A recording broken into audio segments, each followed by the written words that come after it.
तो कैसे हो प्यारे साथियों, नमस्कार, प्रणाम। स्वागत है मेरे चैनल पे जिसका नाम है स्मार्ट ज्ञान। तो प्यारे साथियों, आज के लेक्चर में आपका स्वागत है।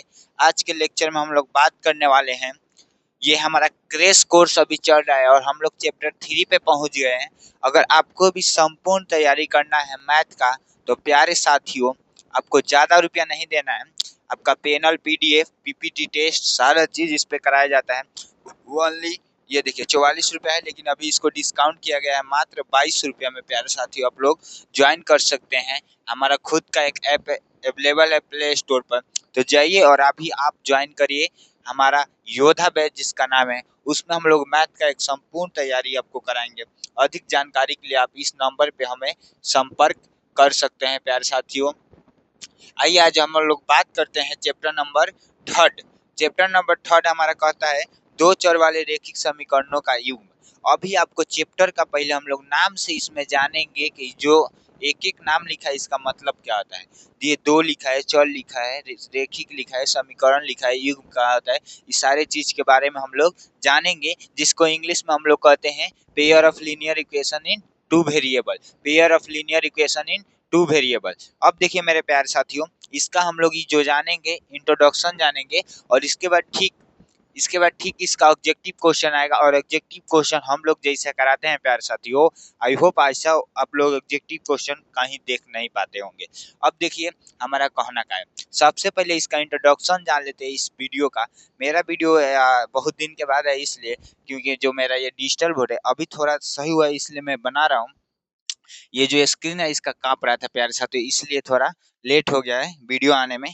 अब हम चाहते हैं कि अब वीडियो रेगुलर आए, और जल्दी से मेरा अभी सब्सक्राइबर ज़्यादा नहीं, 50 सब्सक्राइबर्स आपसे अनुरोध है कि 50 सब्सक्राइबर कर दिया जाए, ताकि मैं डेली आपको लाइव आऊँ और लाइव में आपसे बात भी कर लूँ और आपको अच्छे से समझा भी सकूँ।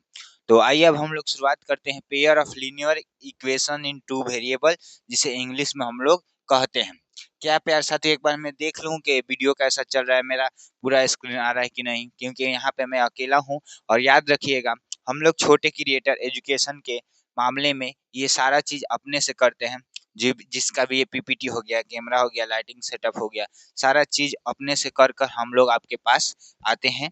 तो प्यारे साथियों हमें चाहिए आपका सपोर्ट। देखिए अभी थोड़ा मेरा स्क्रीन हिल रहा है, इससे कोई बात नहीं है, और थोड़ा सा ऊपर का कट भी रहा है। देखिए अब इसको थोड़ा सही कर लेना।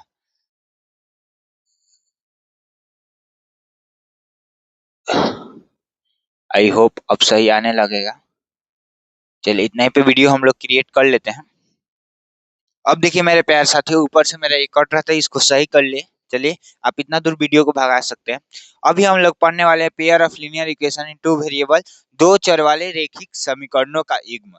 सबसे पहले आप जानिए कुछ इससे भी बेसिक चीज जो हमारा आता है, जिसे कहते हैं चर, जिसे इंग्लिश में कहते हैं वेरिएबल, अचर जिसे इंग्लिश में कहते हैं कांस्टेंट। प्यारे साथियों ये क्या होता है ये पहले जान ले। जैसे यहाँ पे हम लिख दिए 2y, क्या लिख दिए प्यारे साथियों 2y।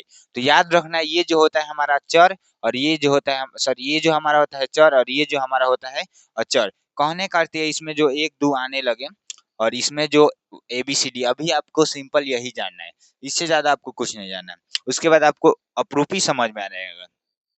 अब देखिए बीजीय व्यंजक और समीकरण। बीजीय व्यंजक कहने का अर्थ ये हो गया, ये हमारा एक बीजीय व्यंजक है प्यारे साथियों, ये हमारा क्या है बीजीय व्यंजक। और बीजीय व्यंजक में इक्वल लगाकर कोई संख्या या फिर जीरो लिख दिया जाए तो ये हमारा समीकरण हो जाता है। क्या होता है प्यारे साथियों, समीकरण। क्या हो जाता है, समीकरण। अगर आप चैप्टर 2 पढ़े होंगे तो ये सारा चीज आपको पता होगा। अब चलिए अब हम लोग चलते हैं फिर इसके नाम पे, नाम से ही हम लोग समझ जाएंगे। देखिए अभी आपको चर बताएं, दो चर, यानी दो चर होंगे और रेखिक होंगे। रेखिक का मतलब ये हुआ, जब आप बहुपद चैप्टर पढ़ लें तो आपको रेखिक जानने में कोई आवश्यकता नहीं होगा। चर का घात जिसका भी एक हो, तो एक पता है कि एक आपको लिखा नहीं जाता है, जिस भी चर का घात एक हो उसे हम लोग रेखिक बहुपद कहते हैं। रेखिक बहुपद कहते हैं। तो रेखिक समीकरणों का युग्म, युग्म यानी याद रखिएगा, याद जोड़ा का, याद रखिएगा जोड़ा। अब जोड़ा में क्या क्या होता है, जैसे आप स्त्री लोग को देखें, अपने मम्मी को देखे होंगे, जो पाए जो इस हाथ में चूड़ी पहना जाता है वो जोड़ा में पहना जाता है, ये कान में कनवाली पहना जाता है जोड़ा में पहना जाता है प्यारे साथियों। तो युग्म यानी का होता है जोड़ा, और एक होता है योग। योग यानी होता है जोड़। इस जोड़ में और युग में बहुत ही अंतर है। योग यानी होता है जोड़, इसका यानी होता है जोड़ा। तो आई होप ये दोनों चीज आप अच्छे से समझ गए होंगे, जो आपको बहुत ज्यादा ही कंफ्यूज करता होगा। अब हम इसका असली रूप जान लेते हैं, ये कैसे होगा। देखिए, दो चर होगा और रैखिक समीकरणों वाला का युग्म, यानी इसका युग्म है। पहले आप जानिए, पहले देखिए, यहाँ पे हम एक समीकरण लिख रहे हैं। यहाँ पे देखिए, ये हमारा एक समीकरण है, लेकिन इसमें केवल कितना चर है, एक चर है। अब हम समीकरण लिख रहे हैं। ये जो चीज है आपको 5 क्लास में पढ़ा जाता है कि बाबू यहाँ पे कौन सा समीकरण का एक्स का वैल्यू क्या रख देंगे कि ये 0 हो जाएगा। तो याद रखिएगा, -2 रखेंगे तो एक्स का वैल्यू क्या हो जाएगा हमारा, 0। इसी चीज को इस चैप्टर में भी हमें सीखना है। इधर भी 0 और इधर भी कहा गया 0, जो ये क्लास 5, 6, 7, 8 के बच्चों को सिखाया जाता है। लेकिन हमें ये टॉपिक नहीं पढ़ना है प्यारे साथियों। देखिए, आप घबरा रहे होंगे कि इसका पैनल पीडीएफ कहाँ मिलेगा, तो बता दें मेरे प्यारे साथियों, इसका पैनल पीडीएफ हमारे ऐप पर मिल सकता है। अगर आप ऐप पर कोर्स परचेज नहीं कर सकते हैं तो आप इस नंबर पे हमें कॉल या मैसेज भी कर सकते हैं। कॉल या मैसेज भी कर सकते हैं प्यारे साथियों। अब देखिए, हम जान ले दो चर वाले रैखिक समीकरण। तो पहला बात, दो चर हो, इसमें देखिए अभी एक चर है। कितना चर है जी, एक चर है। तो एक चर है तो पहले इसको दो चर बनाए, इससे दो चर बन गया। अब देखिए, इसका युग्म होगा दो चर वाले रैखिक समीकरणों का युग्म, यानी फिर से एक ऐसा ही चर होगा, ऐसा ही एक चर होगा। यानी इसमें भी क्या होना चाहिए, दो गो चर होना चाहिए। दूसरे समीकरण में भी क्या होना चाहिए, तो दो हमारा चर होना चाहिए। तो ये हमारा हो गया दो चर वाले रैखिक समीकरणों का युग्म। देखिए, जोड़ा में है, दो है, और ये इसमें दो चर भी है, तो यही होता है। और इसका घात कितना है बाबू, तो इसका घात एक एक है। अगर यहाँ पे हम लोग दो लिख देंगे तो ये चैप्टर का नाम ये हमारा नहीं होगा। तो आई होप आपको समझ में आ गया होगा। इसका जनरल रूप, इसका सारा चीज अभी हम आपको वीडियो में बताने वाले हैं। अब देखिए, सिंपल याद रखिएगा, पहले ये बेसिक जो चीज है, इसमें अभी तक आप केवल सीखे होंगे, अभी तक केवल आप सीखे होंगे प्यारे साथियों, सीखे होंगे कि x प्लस का 9 इक्वल में अगर 20 लिखा है तो इसको इक्वल करने के लिए यहाँ पे x का वैल्यू खोजने के लिए 20 और माइनस का कर दिया जाता था 9 यानी 11। x का वैल्यू कितना निकल गया, 11। यानी इस समीकरण में 11 रखेंगे तो ये दोनों बगल हमारा क्या हो जाएगा जी, इक्वल हो जाएगा। क्या हो जाएगा, इक्वल हो जाएगा प्यारे साथियों, क्या हो जाएगा, इक्वल हो जाएगा। अब देखिए, अब इसके बाद क्लास 9 में आते हैं तो उसमें दो चर वाले आ जाते हैं। अब इसमें दो चरणों का युग्म आ गया। अब इसमें क्या आ गया प्यारे साथियों, दो चर, यानी ये दो, ये ऐसे भी एगो होगा, यहाँ पे एगो 14 और यहाँ पे एगो 4 लिख देते हैं। अब इसमें भी, अब देखिए, इसमें जो है, इसमें भी पूछेगा, सॉरी यहाँ पे माइनस कोई में होगा तभी होगा, नहीं तो नहीं हो पाएगा। इसको मिटा दें, यहाँ पे क्या हो गया हमारा, माइनस। अब ऐसा हो गया, देखिए अब ऐसा हो गया। तो इसमें अब इस दोनों चर का मान सेम होगा, लेकिन ये इक्वेशन का हो जाएगा, सेटिस्फाइड होगा। इक्वेशन का होगा हमारा, सेटिस्फाइड होगा। तो यही चीज हमें इस चैप्टर में जानना है, यही चीज हमें इस चैप्टर में जानना है। हम ये सारे चीज जान चुके हैं। चलिए अब हम लोग आगे आते हैं कि इसे करना क्या है। परिभाषा जान लेते हैं प्यारे प्यारे साथियों। इसका परिभाषा हो सकता है, समीकरणों का ऐसा युग्म जिसमें दो चर वाले, दो चर होता है तथा दोनों चरों की घात एक हो, उसे हम लोग दो चर वाले रैखिक समीकरण भी कहते हैं। उसे हम लोग दो चर वाले रैखिक समीकरण का योग लिखा गया है, यहाँ पे युग्म होगा प्यारे साथियों, यहाँ पे युग्म होगा, युग्म होगा, युग्म होगा। यहाँ पे गलती से योग लिखा गया, युग्म कहलाता है। ये देखिए, अभी आपको बताया कि इसका जनरल फॉर्म भी हम लोग बताने वाले हैं। देखिए, ये इसका होता है व्यापक रूप, जिसे हम लोग हिंदी में कहते हैं व्यापक रूप, और इसे इंग्लिश में कहेंगे जनरल फॉर्म। क्या कहेंगे प्यारे साथियों, जनरल फॉर्म। देखिए, पीपीटी बनाने में बहुत ही मेहनत लगता है, और पीपीटी बनाकर पढ़ा देना इतना आसान बात नहीं होता है। हम लोग छोटे हैं, याद रखिएगा, हम लोग पास कोई स्टाफ नहीं है कि पहले से कोई बना दे, या खुद से सारा चीज करके आपके पास हम लोग लाते हैं। अब देखिए, ये जो चीज है, आप इसमें एक चीज जान लीजिए, इसमें बहुत सारा चीज आपको बताने वाले हैं, लेकिन अभी आप 2 नंबर कंफर्म कर लीजिए या 1 नंबर कंफर्म कर लीजिए। यहाँ में पूछता ही पूछता है, दोनों रेखा प्रतिच्छेद करेगी तो केवल एक हल होगा, दोनों रेखा संपाती रहेगी तो अनंत हल होगा।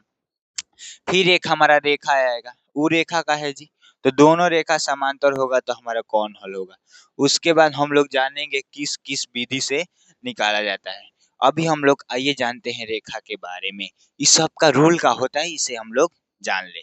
अब देखिए एक बहुत ही आसान चीज, सबसे पहले आपको इसे ट्रिक से हम बता देते हैं ताकि आपको याद रहेगा प्यारे साथियों। आप इतना जान लीजिए, इसमें तीन ही कंडीशन होता है। आप खुद सोचिए, अगर हमारे पास दो रेखा है, क्या है मेरे प्यारे साथियों, अगर हमारे पास ये दो रेखा है तो ये दोनों रेखा एक बार तो कटेगी, या फिर एक बार नहीं कटेगी, या फिर दोनों एक बार लगातार कटेगी। यही तीन कंडीशन हो सकता है। तो प्यारे साथियों, यही तीन कंडीशन के बारे में हमें इस चैप्टर में पढ़ना है। तो आपको बता दिया जाए कि कौन सा कंडीशन होगा तो कितना हल होगा और कितना हल नहीं होगा, और कैसे जानेंगे कैसे नहीं जानेंगे, उसका भी पूरा कारण हम लोग इस वीडियो में देखेंगे।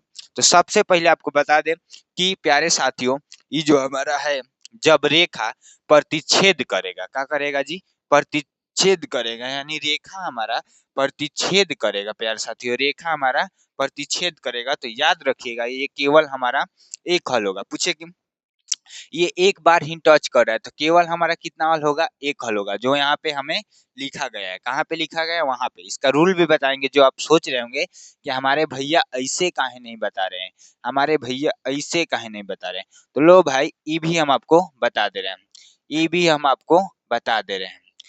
ये भी आप पढ़े होंगे, A1/A2।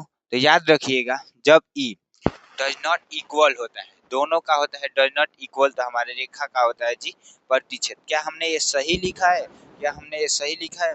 अब देखिए, दोनों रेखा संपाती कब होगा, तो याद रखिएगा, ये जब सब इक्वल होता है, A1 इक्वल में A2 इक्वल B1 अपन में B2 इक्वल C1 अपन में C2, जब सब इक्वल होता है तो रेखा एक ही पर एक, एक ही पर एक यानी संपाती होता है। प्यारे साथियों, क्या होता है, संपाती होता है। अभी आपको बताया कि रेखा जब हमारा दो होगा तो एक बार कटेगा, तो केवल कितना हल, एक हल। जब रेखा हमारे एक पे एक चिपक जाए तो कितना हल हो जाए, अनंत हल, यानी अनेकों हल, लाखों हल।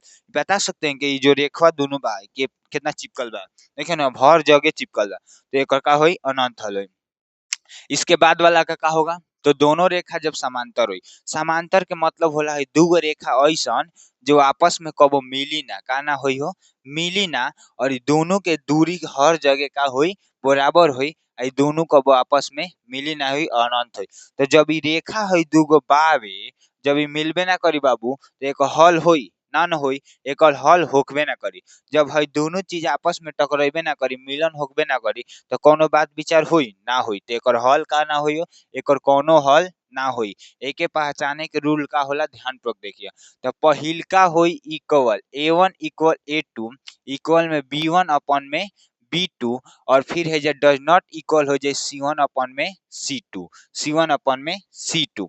अब देखो एक और रूल हमी के जान गए निशान कि काउना के रूल का होला, हई चीज तारा अब याद रखे एक बार, हई चीज तो याद कर लेला कि रेखा समांतर ना होई तो का होई, प्रतिच्छेदी होई तो का होई, संपाती होई तो का होई। अब हइयो चीज के याद रखा, समांतर में का होई हो, पहिलका इक्वल दूसर का नॉट इक्वल, पहिलका इक्वल दूसर का नॉट इक्वल।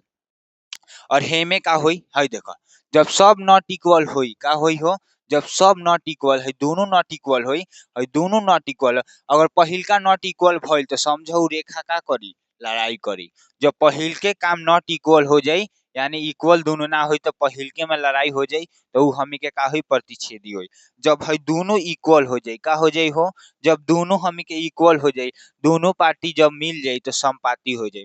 दोनों पार्टी बराबर आई, दोनों पार्टी जब बराबर है तो हमी के का हो जाए हो, संपाती हो जाए। तो याद रखिए, जब है दोनों बराबर है तो का हो जाए, संपाती। और तीसरा में का बताइनिया हो, पहिलका तो मिली लेकिन दूसर का ना मिली तो का हुई, हमी के समांतर ना हुई, समांतर ना हुई।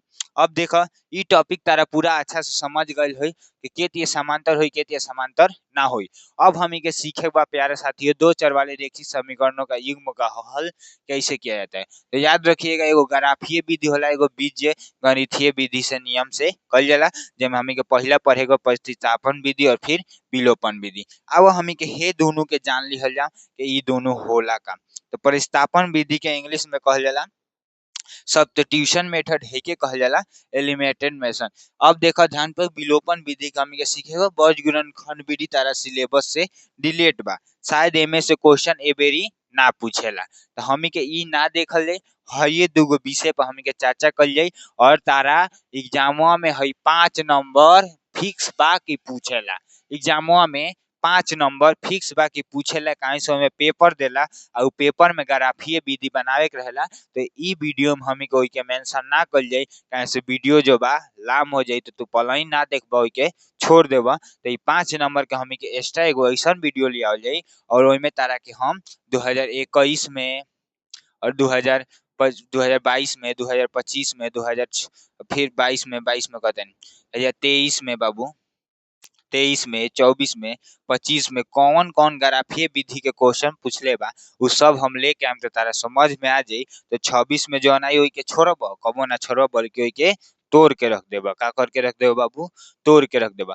अब हमी के दू गो झांचा झट डाल लेबे के कि प्रतिस्थापन विधि का होला, विलोपन विधि का होला। तो बाबू आओ बिना देरी कइल हमी के जान लेबे के। सबसे पहले एगो इक्वेशन ले लेबे के, हमी के सबसे पहले विलोपन विधि देख लो। विलोपन विधि बहुत ही आसान होला और ई जो विलोपन विधि बा एके तू याद रखियो, एके जो बा पांचवों में याद करी। पांचवा जो चैप्टर पढ़बा एपी का पढ़बा हो, एपी जे के समांतर श्रेणी कहल जाए, ओमे विलोपन विधि के बहुते यूज आई, का आई हो, बहुते यूज आई। तो हमी के कहल चाहते हैं अगला वीडियो में का एक इंट्रोडक्शन के पार्ट 2 ला दिहल जाए, जेमे प्रतिस्थापन विधि और विलोपन विधि के हमी के सीखल जाई। तो बतावा जल्दी कमेंट करके। तब तक ले वीडियो के यही एंड करता है सन। तारे में हम 2 नंबर कंफर्म करनी है बाबू। कौन नंबर कंफर्म करनी है? 2 नंबर। जैसे अब हमें क्वेश्चन पूछी 2/4 इक्वल में 3/6 फिर है दे दी 4/8। अब बताओ बाबू ई का होई? ई रेखा जो बावे प्रतिच्छेद होई के का होई? तो ध्यान पूर्वक देखा, हम एगो क्वेश्चन तय करें। ई कट के हो जाए 1/2 इक्वल में इहो हो जाए 1/2, हयो इक्वल में हो जाए 1/2। तो याद रखो जब सब बराबर होला तो रेखा का होला हो, संपाती होला, यानी एक अनंत हलो। का होई हो? अनंत होई। यही टाइप के तरह का ऑब्जेक्टिव इतना करा दिहल जाई कि तरह कोनो प्रकार के डाउटे ना होई। तो तारा वीडियो अच्छा लगे तो अपना दोस्त के पास शेयर करो और ऐसे ही भौकाल तरीका से पढ़े खातिर हमारे चैनल के सब्सक्राइब करो।